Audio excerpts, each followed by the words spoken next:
So here's the thing, most of us, maybe not you, but we hire on an employee, we hire on a salesperson, and we're like, okay, we did our due diligence, they seemed cool, they passed the test, now they're on, and they can get after it.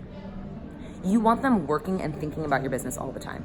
Like, let's just call a spade a spade. You want them constantly hearing prospects in the corner, even when they're not in the office and having those conversations, which means you need to equip them to want to work and to be able to work when they're not in the office.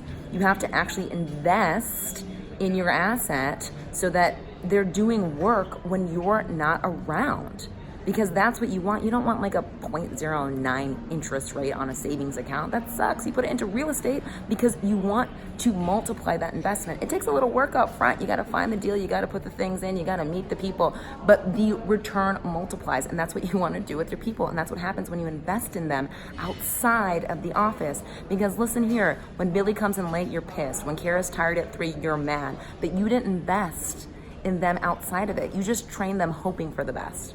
But if you really want an asset, if you really want something to multiply your return on investment, if you really want that, then you have to start caring about what will get them to the office on time. You have to start caring about what will keep Kara awake at 3 p.m. And a lot of that has to do with energy. A lot of that has to do with energy and biology and health. And yet we think it doesn't, but it does. So when you bring somebody on, ask yourself, am I going to invest or train this asset?